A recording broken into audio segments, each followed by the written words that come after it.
Bobby, it's Friday. It's Friday, Bobby, and everybody wants to get a jump start.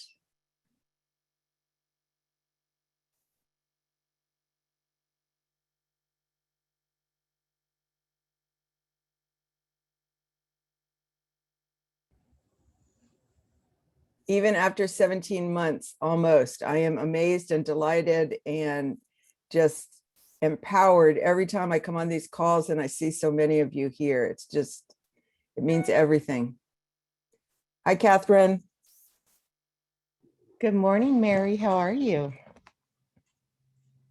Hi, Steve. Thanks for joining us this morning. Thanks. Hey, Steve Zeidman. How come you don't have those numbers yet? I try to be magic, but can't always be. You've never disappointed me before, so hold confidence.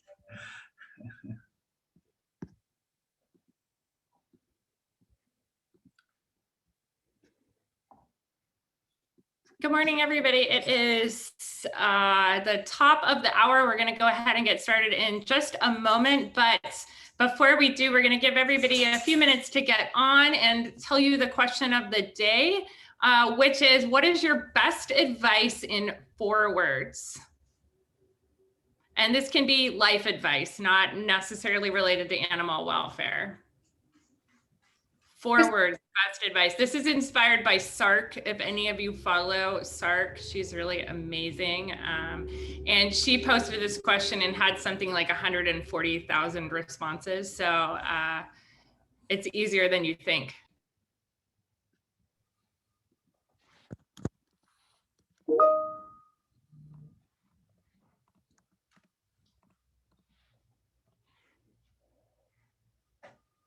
These are awesome. So if you're just joining us, we're going to get started in just a second. You are joining the Friday Animal Welfare Leadership Roundup call. And the question of the day is 4 words or less. What is your best life advice? So lots of great advice in the chat. Some of you, like me, probably needed to hear some of this today. So this is great. Don't forget to sleep. Good one. Just keep swimming. Okay. All right. Well, welcome everyone to the Friday Animal Welfare Leadership Roundup call. My name is Kristen Hassan. I'm with American Pets Live, and I get to help facilitate these calls along with our friends at Maddie's Fund. So we have a really exciting agenda today talking about the urgent issues that are happening. But before we get started, I want to turn it over to Mary Smith from Maddie's Fund. Good morning, everybody. It's so great to be here. You know, I walked my dogs first thing this morning and I thought this is where I usually get inspired, but instead all I did was look at their butts as they took an inordinate amount of time. At the 175,000 times they stopped to smell the same stones. I mean, it's just like unnerving, but deep cleansing breaths will get us here. Hey, cool things are happening today. Steve Zeidman is going to talk to us about the data. But here is the key. He's going to talk to us about what the data tells us. And I think this is a really good reminder for us that actually data tells a story. And we have to be willing to repeat those stories. We have to be willing to share in those stories by posting our data, sharing our data, so that we can be part of this collective narrative that we want to put forward about our industry. And I love being reminded about that because sometimes the numbers, we think of them as just being numbers, but they actually aren't. They're doing so much more for us when we are part of that. And so I would urge you, if you, for some reason, are on this call and still don't have a system to track your data, definitely talk to Petco Love because they will help you get it. Talk to the people at Pet Health. They will help you get on Pet Point and make those things happen. And the greatest thing about collecting and reporting data is that so many other people are already doing it, that if you get stuck, there's always going to be somebody there that can help you with it. You don't have to do this in a vacuum.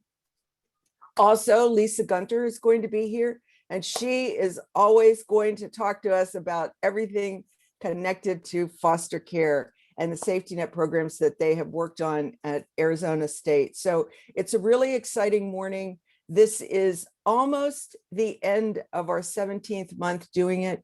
And I couldn't think of a better group of people to start the day with. So have a great day, have a great weekend, and we'll keep doing this. Thanks so much, Mary. If you are just joining these calls or have been gone for a little while, please tell us who you are, what organization you're with, and what brought you to the calls in the chat. We love to hear when new folks are joining, which is at this point almost every week. So right now we're going to open up space for any of our national organization partners to share key updates or anything from their organization that we all need to know. Good morning, everyone. I'm Catherine from the Association for Animal Welfare Advancement, and I am getting lots of questions from people wanting to know, are we going to actually meet in person in New Orleans? And I'm going to tell you, we're moving forward. We're going to just power through, and we know a lot can happen between now and November. So just wanted to answer that question for many of you who have reached out.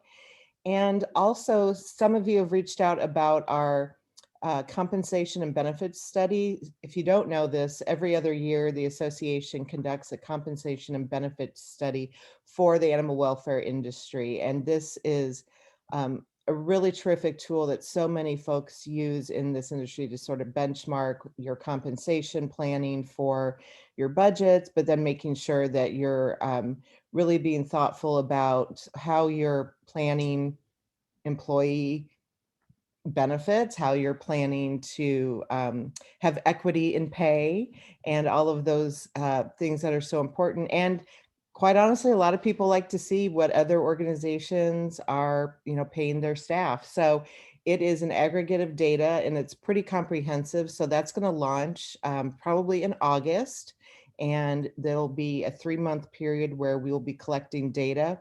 If you participate, if your organization participates in submitting the data, you get a copy of the compensation report for free. So there's really no reason why you shouldn't do it. And it's a great tool. A lot of HR individuals really value it. So more to come on that. And happy Friday, everybody.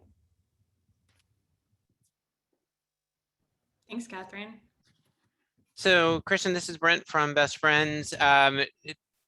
On Wednesday, I think on a serendipitous moment, Kristen posted something on the AMPA Facebook page, literally like within minutes before or after Best Friends posted a survey about the same topic. So it's kind of funny. So we just launched a survey on Wednesday morning, really wanting to get people's input on staffing and what impact staffing issues are having on everyone. We've heard a lot about it, but I don't think we have a lot of quantitative data around it. And so we wanted to collect a little bit to find out how much people were being impacted, what programs were being impacted. I think as you go through Steve's presentation today, you'll see that, there are going to be some areas that we can probably for growth for all of us, but it may be impacted by our lack of staffing. So we wanted to get a better handle on what that looked like. So Kim, thank you for posting that in the chat.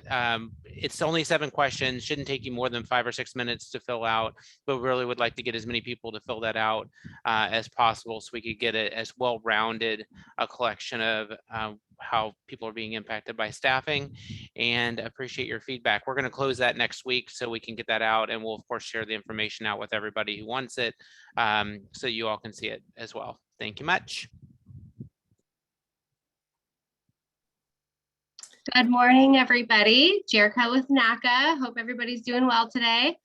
Just a quick announcement, the NACA is still seeking applications for board members. So we're accepting applications through August 13th. So if you have any questions or want to chat further about it, I'm happy to meet with anybody. I will put the link in the chat and look forward to seeing you. And hi, everyone. This is Betsy McFarland. I'm with ADISA. I just wanted to let you know, in case you hadn't heard, we were trying to share it through some of our networks. On Monday, this coming Monday, from 2 to 4 Eastern, we're hosting an online discussion kind of session for the future of volunteers in sheltering, just to have a continuation of conversations we've had a couple times previously about particularly volunteers during the coronavirus pandemic and how do we change things as we're moving through the evolving landscape. So Lydia Krapitsky from Anti-Cruelty Society will be joining me in facilitating the conversation and sharing some of what we're learning and experiencing. So I'll put a link in the chat if anyone wants to register. It's a free just gathering. Who's leading volunteers. So thank you so much.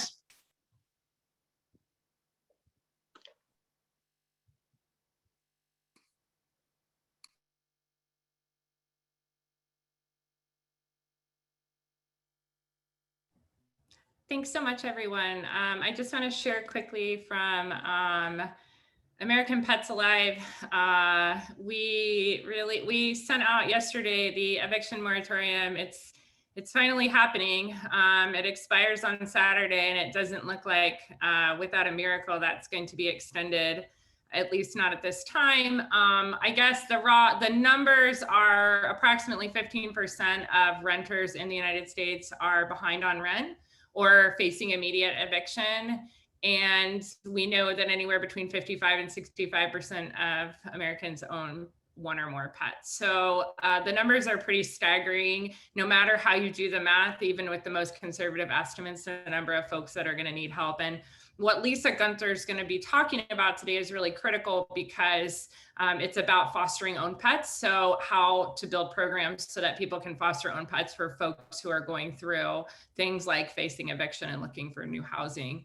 But we shared some information, including the toolkit that was produced by the association, HSUS, and Haas. So hopefully that's going to get out, and we'll be, as media requests come in, we'll be reaching out to a number of you, depending on where you live, to talk about what is happening in your community. And I'll share just 2 quick resources. One is a book called Evicted. I shared it in the chat, but I'll share it again. If you don't understand sort of how the process of evictions works and how much it devastates people's lives, it's a really important read, and it's actually a quick read. So I'll share that again. And then finally, the New York Times did an article which is open access, and it allows you to enter your zip code and know how many people are at risk of being evicted in your zip code. And so for my zip code, it was like 15%, which is about the national average, but for some it's like 28%. The numbers are really astonishing, so I'll share that as well.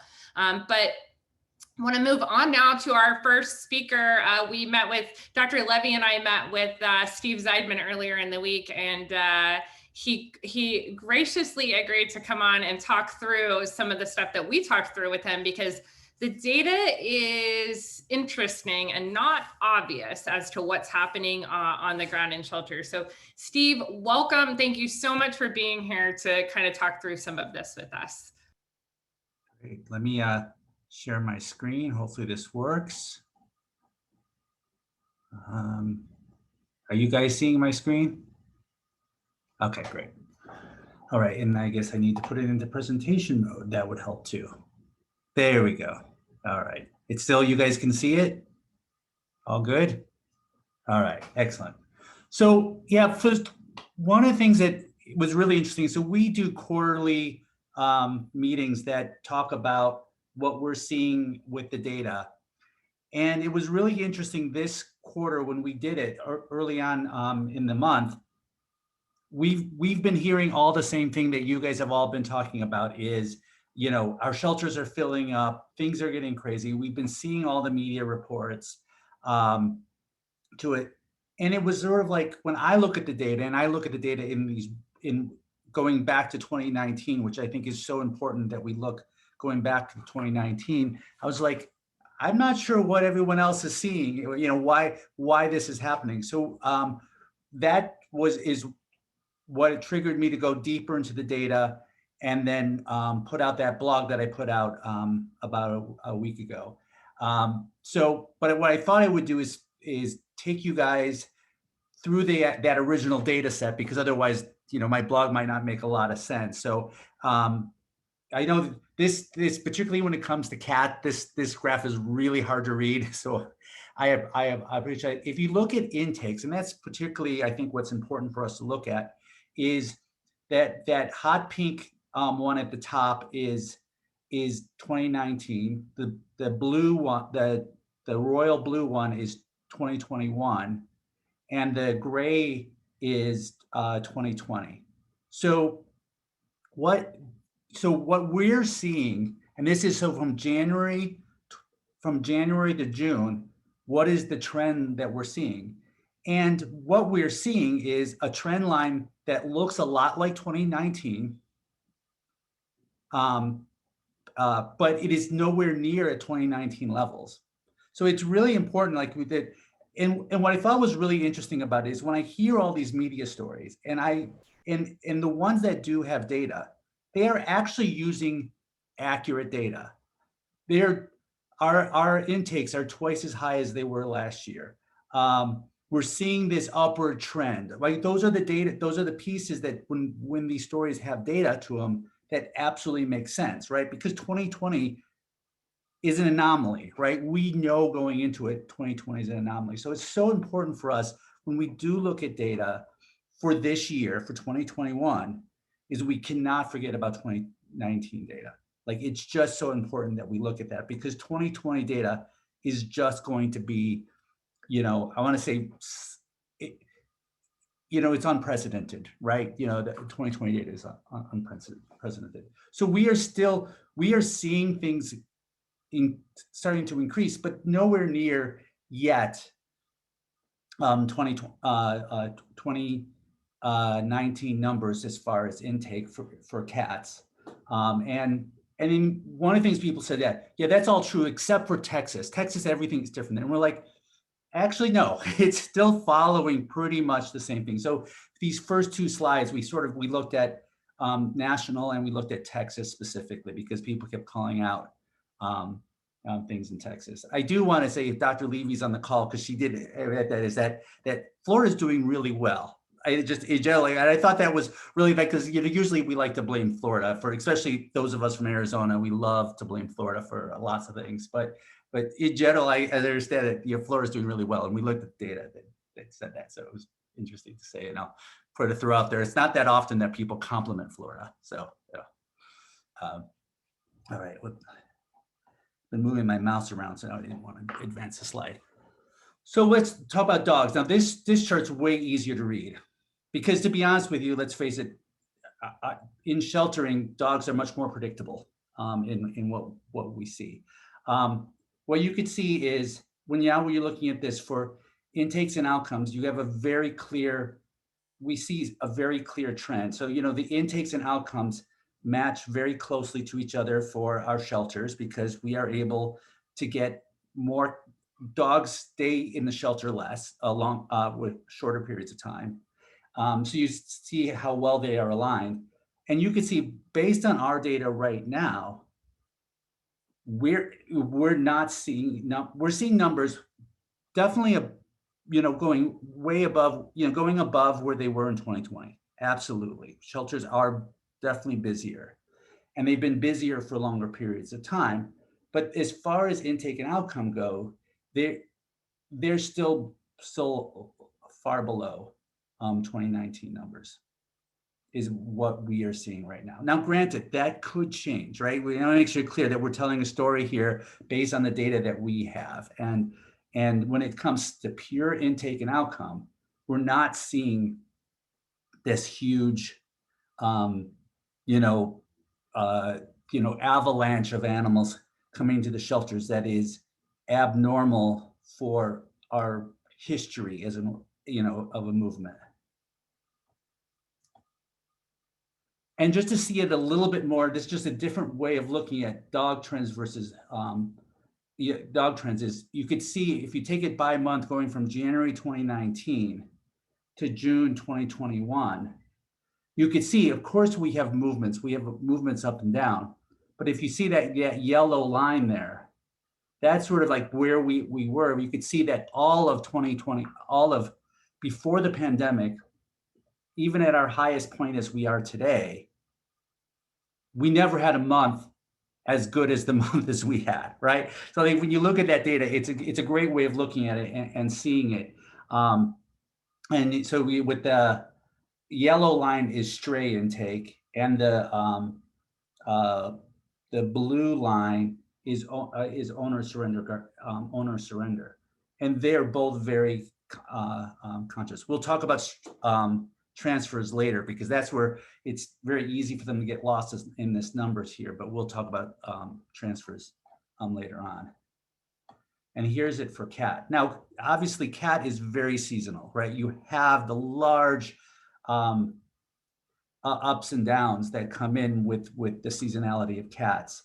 But even with that, the one thing I've always said about cats is that when we put the data together between dogs and cats, they start to even themselves out. But there is a much greater trend with cats. Really were not overly impacted by COVID.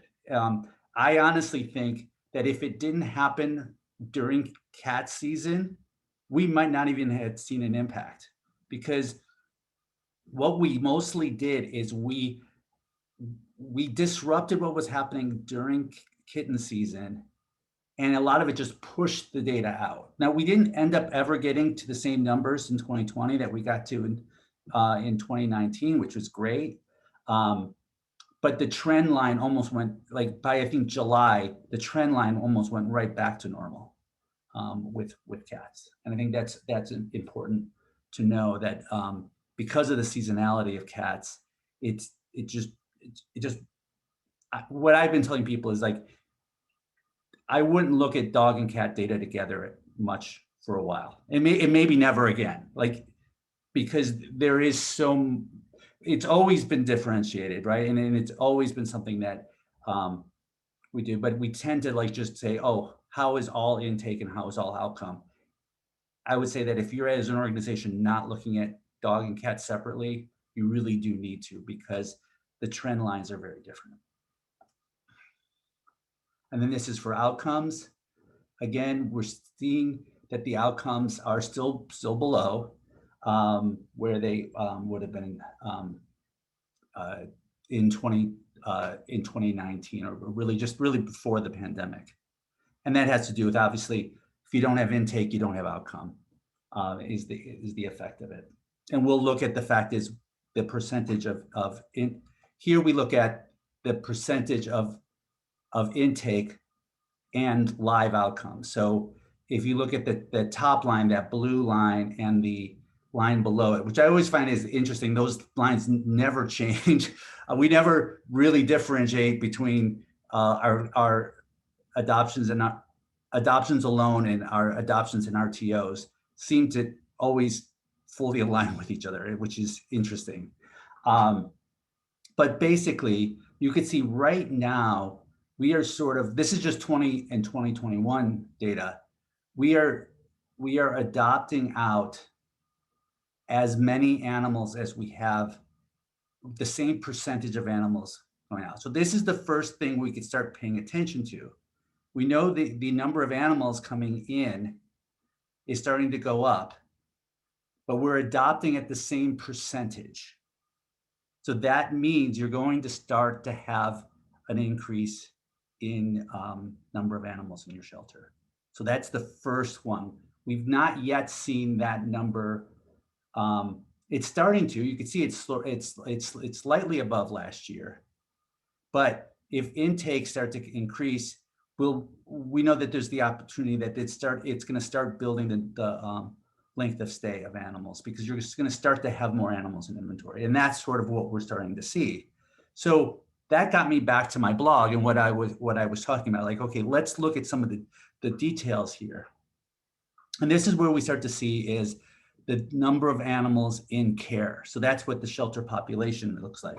So the blue, the dotted lines are animals that are in foster, and the solid lines are animals that are in the physical building. So what you can see here is The good thing is we have a lot of animals that have been in foster, that are in foster now. That's great. Cats, particularly dogs, sort of, it's really right where it has been. And I'll bet you as we go out there, it'll probably just stay slightly above where it's been. If you think of the trend line from January to March, I'm guessing from June onwards, we'll probably start to match that. It just seems to be pretty stable.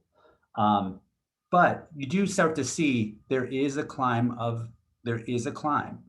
Is it as high yet as 2019? No, not according to what we see.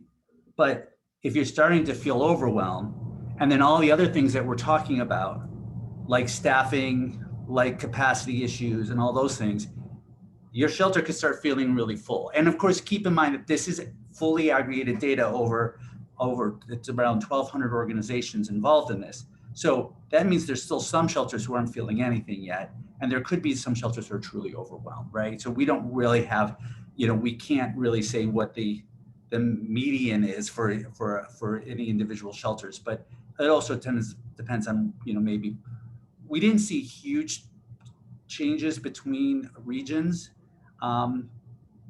generally, but I think that there's the opportunity of whatever is happening in your community could be different, and also the shelter policies through the pandemic. There's still lots of shelters who still have very controlled access to the shelter, and as that opens up, that might be impacting some of these numbers too. So that was shelter population. The other is length of stay. So we are seeing length of stay go up. We've seen a impact with cats that is actually out of the norm of length of stay going up. So that's not following. If you look at the trend line of 2019, that's concerning. Like that's actually something to pay attention to, because we shouldn't have that line cross. If we were doing the same amount of work, if we have less animals from 2019, to have the length of stay go up beyond 2019, that's very concerning. So that's one that jumps out to me. Is like, yes, when it comes to cats, for sure you have cats staying longer than they did in 2019, which is a big deal. So that's one to really pay attention to.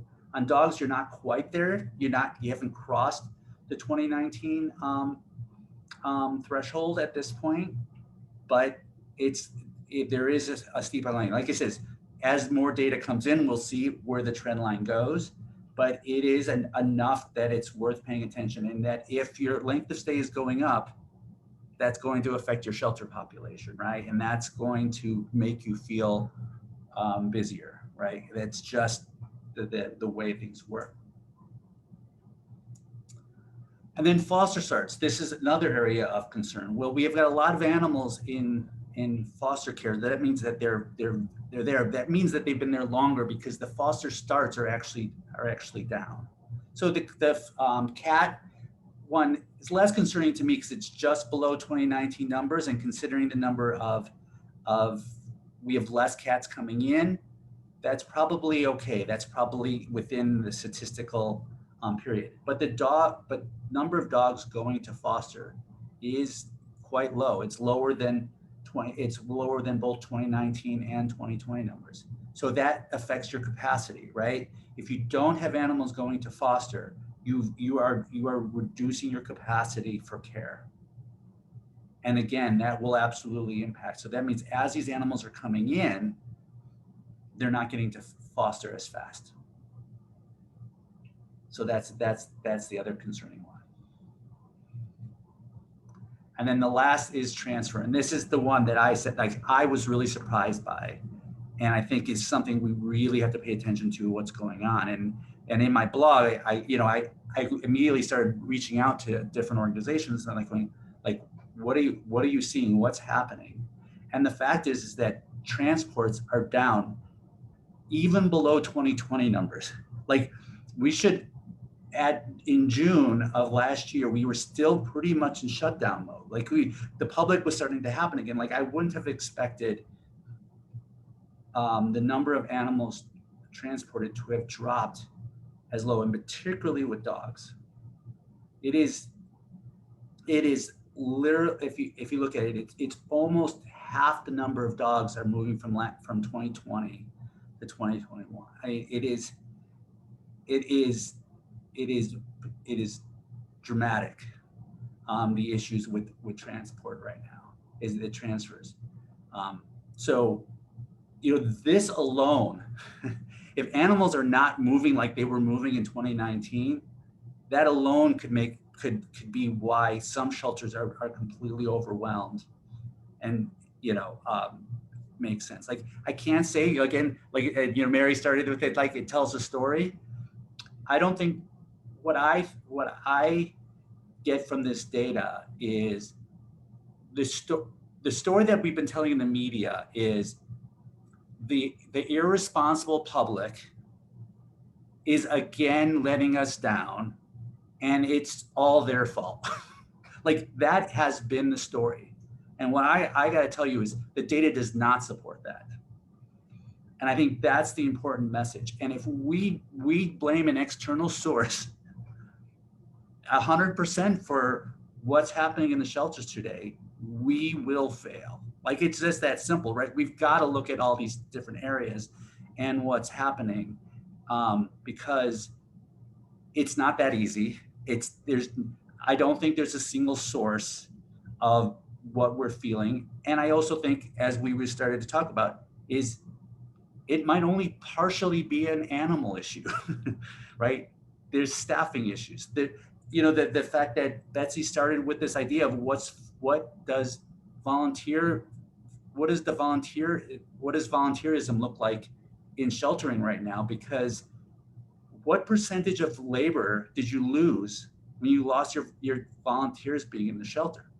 Like I was just thinking about that when she said it, and I was like, well, if you take the labor shortage and you take the fact that you basically kicked out all your volunteers in person, like, holy moly, the impact to our capacity to care for animals is greatly diminished. And if we don't look at that and we just blame it on intake, we really are going to miss the boat. And I think that's really the sense is, if this data is telling us anything, I'll say this, it's complicated, and I think that there's no one solution to it. Should we be promoting adoptions? Absolutely. Should we be promoting transport? Absolutely. But that's probably not it. There's probably, for every shelter, there's going to be things where we really have to look at, our capacity for care. What are the things that we can do? Are the programs that we came up with for, intake diversion going to work out, past the pandemic? How do we keep engaging with those things? Because they says with the eviction, we're going to learn really fast come August, what the eviction, impact will be. Like it's been looming for so long, and we'll see if our programs can handle that capacity, if we do have a big influx of animals coming in because of people losing their homes. So that's it. I took up a lot of time. I hope that was okay. And I think kind of open up for discussion. And so we only have a couple of minutes because I want to have plenty of time for Dr. Gunther, but I want to just ask you, so Steve, you're the president of the world of all animal shelters. What would you be directing us all to do right now? I would say, first off is make sure you understand your data and make sure you're comparing your data to 2019 data. Period. It's one thing to look at 2020 data, it's another thing to look at 2019 data. And then, you know, there is absolutely a need for adoptions. The one thing that we saw with both, I've talked to both Adopt a Pet and Pet Finder, volume of people looking for pets has dropped for sure. But let's face it, during the pandemic, we couldn't meet the needs of people, of everyone who was looking for a pet. So that doesn't mean adoption should go down, but it does mean we might have to do a little bit more work there. And then I think we really do have to look at transport. If what's happening in your community around transport, is it at a local issue? Is it a national issue? Is it big dogs? Is it we're just coming out of kitten season? Is it just the fact that you just can't move any cats? But really understand that, because particularly when it comes to dogs, we are not moving dogs, and that alone seems pretty scary in and of itself. Thank you so much, Steve. And there's just so many people in the chat expressing gratitude to you. You've been leading us through this, along with folks like Dr. Levy, who've been leading us through the COVID piece. You've been leading us through the data, and there's something a little bit comforting to know that the numbers themselves are not looking that bad, that other factors are contributing to that. And next week, we're going to talk more in depth about this short staffing issue. There's a lot of strong feelings about that, but we all appreciate you so much and for taking the time to keep us all informed and educated on this. You're welcome. Glad. Okay, so we're going to turn now to Dr. Gunther, and Alisa, I am looking for you on screen. Are you here with us? Yeah, I'm here. Hi. Well, it's so good to have you back. And you are here to talk about something that is more urgent than ever. And in fact, it may be the easiest, most crucial intervention we can make at this particular moment. So, so tell us about what you're working on and how it relates to our particular historical moment. Yeah, so today I'll be talking to you all a little bit about our safety net fostering program. Actually, if you want to share screen, I can kind of pop through some slides I made up for you all. Hopefully I'll get through them, and I'm happy to hang around to do questions. All right, cool. And then you guys are seeing that, and we're gonna do. Okay, you guys seeing that? Like, this is the common refrain. Okay, cool. Hopefully you can see it. Yeah. All right. So what is safety net fostering? Just so we're all on the same page about kind of what the definition of safety net fostering is. And so that's the fostering of owned pets whose families are just experiencing some sort of temporary inability to care for them. And so that could be related to a lack of pet-friendly housing, mental and physical health issues, financial strain, domestic violence, eviction, really any sort of situation where an owner might need just a little bit of time with their pet in foster care so they can deal with the hardship they're experiencing in their life. So I'll pop through this really fast, but a little bit about our team. We've been working on fostering programs in shelters since about 2016, thanks to Maddie's. And one of, there have been questions about owned pet programs, fostering programs for a while. And so, we didn't know much on the owner side of things. We definitely have been spending a lot of time doing foster care, but the owner piece was something that was a bit new to us. So, when you don't know something, you ask a lot of questions, and that's what we did. And so we interviewed a lot of programs across the country in and out of sheltering that were working with owners. And so we were asking questions about, well, what are your practices and procedures, both for the boarding of owned pets as well as foster-based programs. We are also looking at the challenges that organizations faced when they were caring for pets in these situations and how to really manage these programs. And then lastly, the sort of not reinventing the wheel. We wanted to take a look at the materials that were being used in the day-to-day ops of these programs and how we could put them together.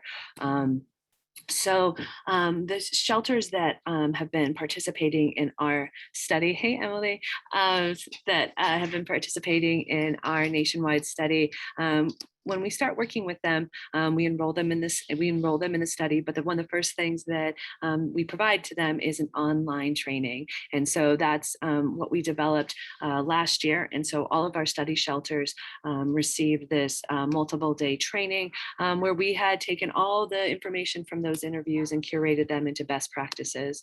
And so once shelters attended this online training, we met with them once a week for a month and a half, supporting them as they developed and launched their programs. And then that's not it. After they launch their programs, we keep on talking to them. So throughout the course of the study, which in total is about 7.5 months, we are talking to shelters every single week, supporting them as they get their program off the ground.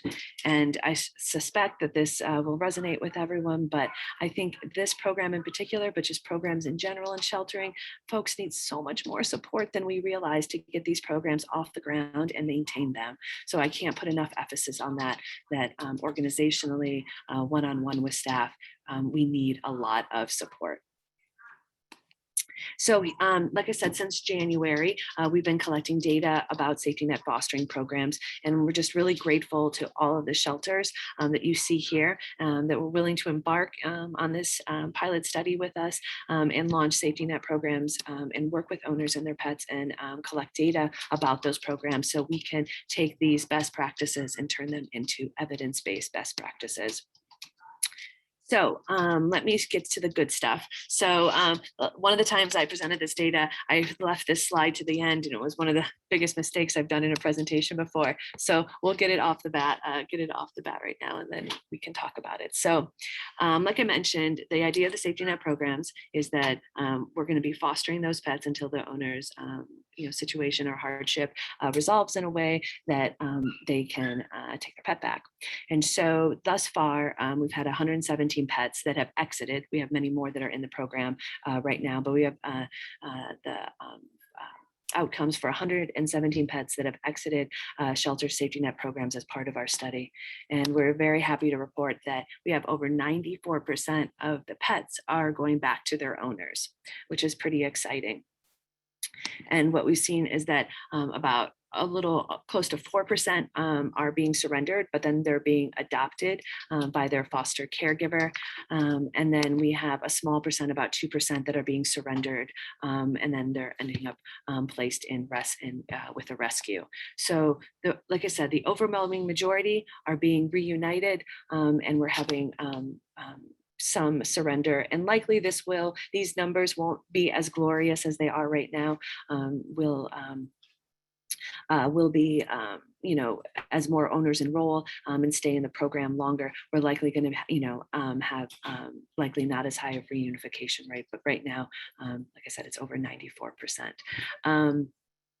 So in Kay's question is, do the pets stay in their home during the safety net program, or do they go to a different foster home until the family can take them back? So yeah, so the pet is going into typically one foster home, although we do encourage folks that have safety net programs that folks are able to foster or allowed to foster for the duration that they want, not necessarily how long the owner is going to be enrolled in the program. I love that question, Andrea. We've been working with Andrea at Lifeline, and I love that the community support team said that helping the safety net foster pets and owners was super rewarding. We think so too, so that's very awesome to hear.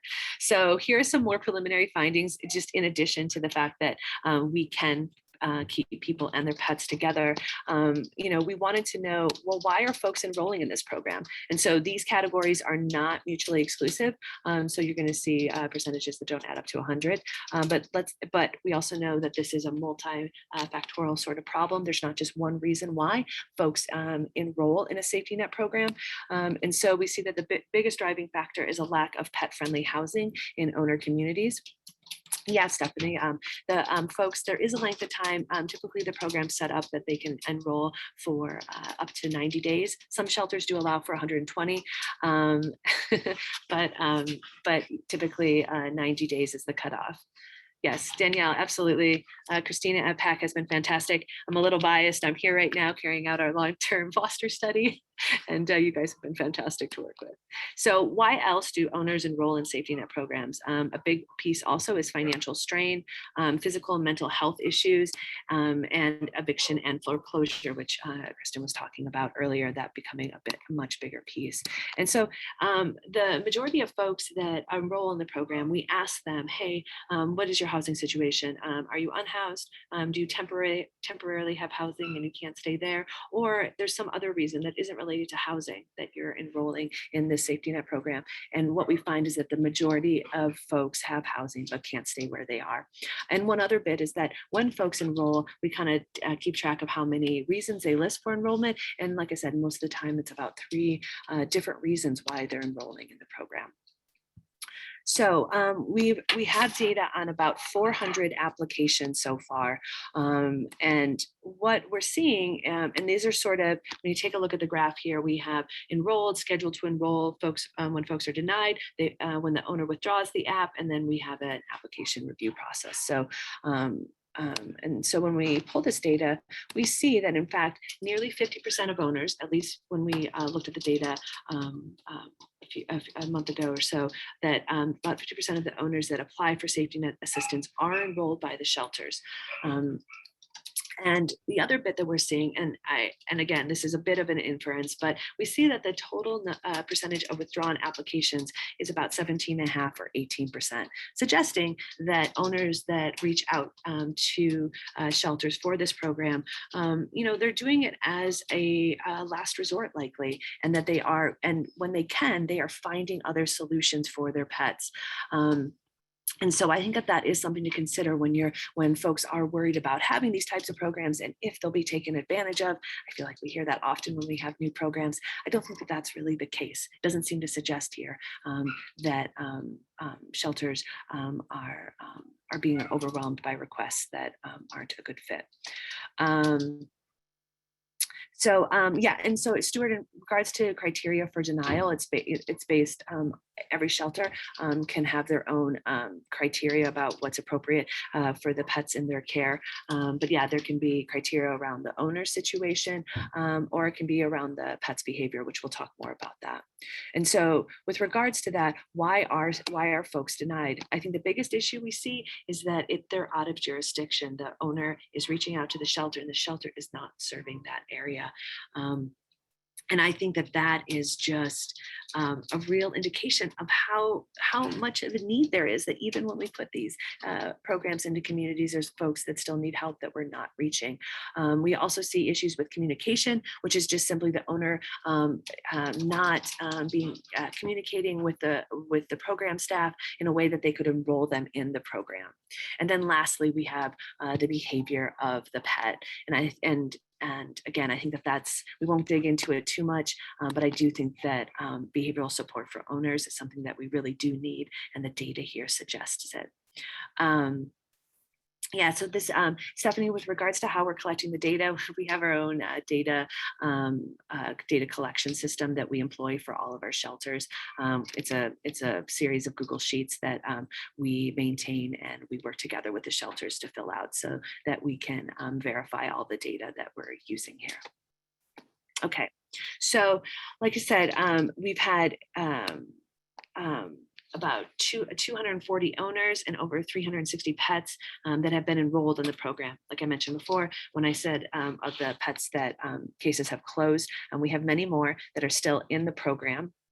And so this is pretty exciting. And I think one of the things that we're seeing, in fact, is that folks stay in the program isn't at the maximum. We do see that there's a range, that some folks need just a few days and some folks need the full time. But most of the time we're seeing, around about 5 or 6 weeks for folks to enroll.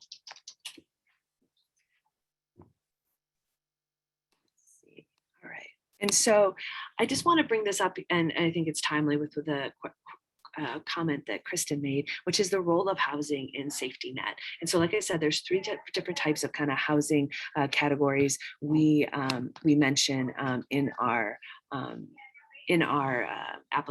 application. So folks could be unhoused with their pet, currently have housing, but they can't stay where they're at, or they have stable, secure housing. And so what what I want to show you here is that we just take their housing status one time, and that's at enrollment. So the second graph I show you isn't their housing status changing. It's the same housing status from the beginning. But what we see, if we look at the color coding here, is that a majority of folks that enroll in safety net in that teal there currently have housing but can't stay where they're at, followed by being unhoused with a pet. And then that last bit of 21.5%, they have stable, secure housing. Well, take a look at this. When we look at folks moving through the program, we see that these percentages don't remain consistent.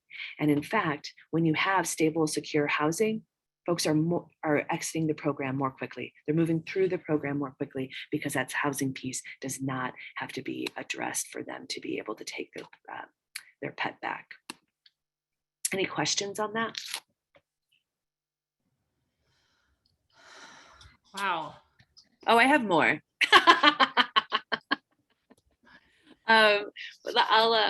I'll give you guys one. I have a couple yummy bits that maybe I should continue with, and then we can answer all the questions. Oh my gosh, I love this. Thank you, Robert. He's asking about medical issues. This is something I really want to talk about, and I'm so glad you brought it up. So where do we have an opportunity to help owners? And I think that what we find is that so far in our data, over 1/4 of owners that have exited the safety net program, so they have participated, they enrolled in the program because they had some sort of hospitalization. And so take a look at this. We see that when folks need hospitalization, their cases close more quickly. They stay in the program not as long as folks from other situations. And when we break down that hospitalization further, we see that if we look at straight hospitalization that has some sort of behavioral health component, and then hospitalization that also has some sort of physical rehab, what we find again is just that straight up hospitalization. Folks stay in the program just not as long even as behavioral health and hospitalization that has physical rehab. So again, we just have to say here that this is a really good way for shelters to dip their toe in. If you have been thinking about doing safety net and you just don't quite know, how to get it off the ground or where to help, this is a situation that can be very helpful for folks. It's an easy starting point, and we see the cases resolve quickly, and for owners take back their pets. So as our team, continues to help shelters that have these programs, what would we like to see in the future? And I think that what we're seeing is that the need for safety net fostering programs is pretty damn clear. That there are these reasons such as housing that play a significant role in why owners are accessing the program, but they also have issues with financial strain and health issues.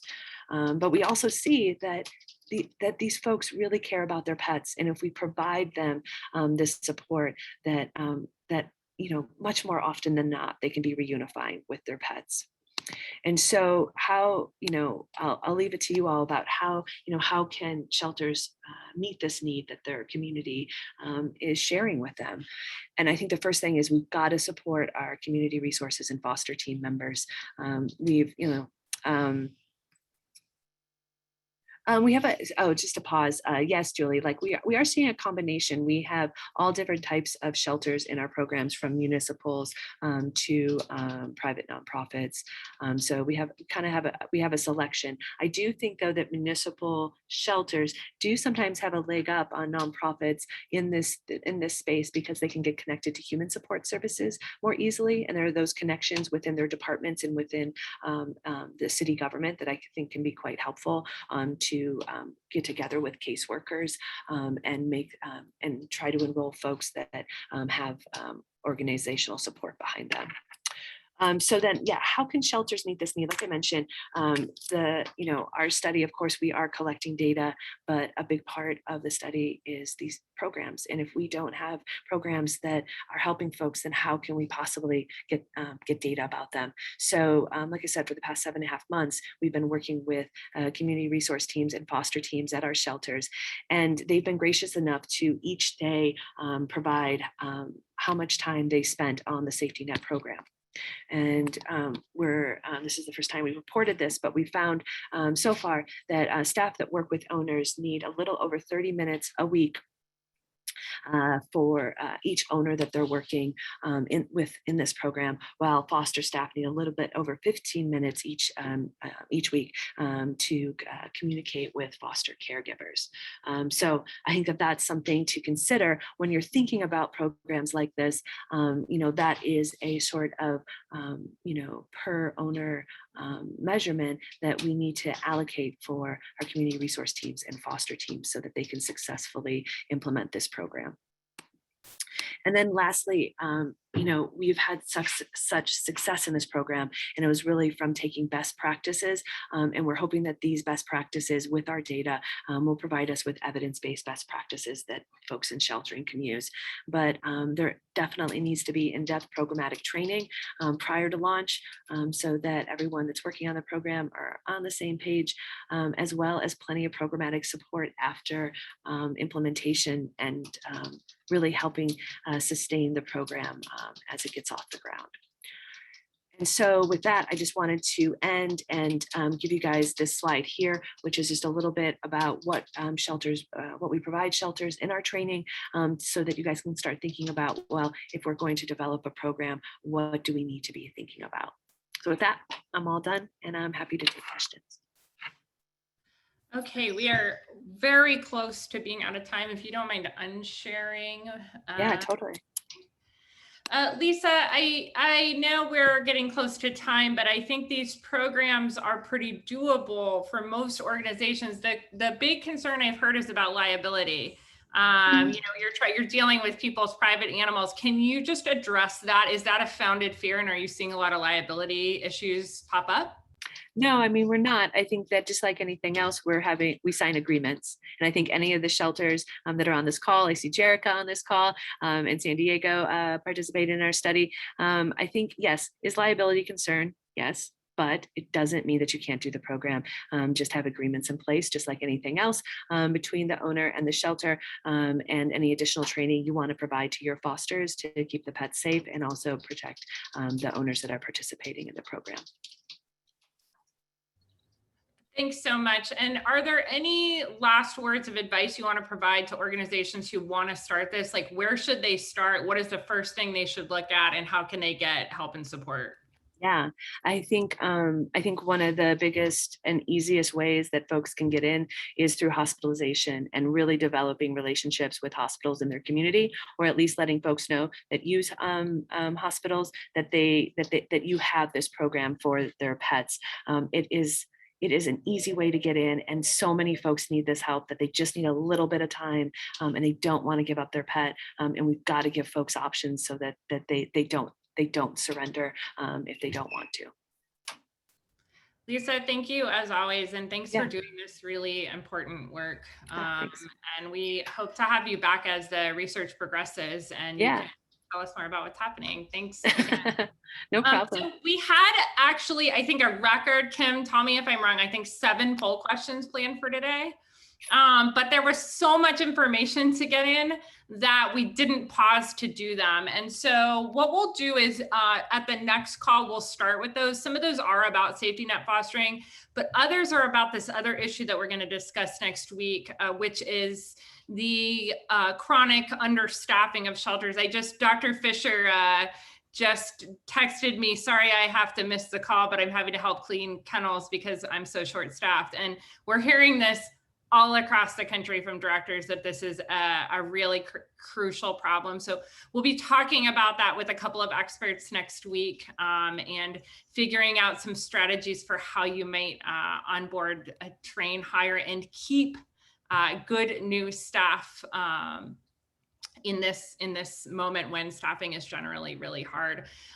Before we close out, just want to remind you that the national eviction moratorium is set to expire tomorrow. That will have impacts. And if you are seeing impacts in your organization, if you'll please reach out to anyone on the Human Animal Support Services American Pets Live team and let us know. We're tracking this really closely. And as always, working with our other national organization partners to get news and information to you as quickly as possible. possible. So thanks everyone for being on the call. Steve, Dr. Gunter, thank you for your time and expertise here. And we hope you all have a great weekend. Stay safe, wear your masks indoors, because who the heck knows what's going on with the Delta variant. And we'll see you all back here next week.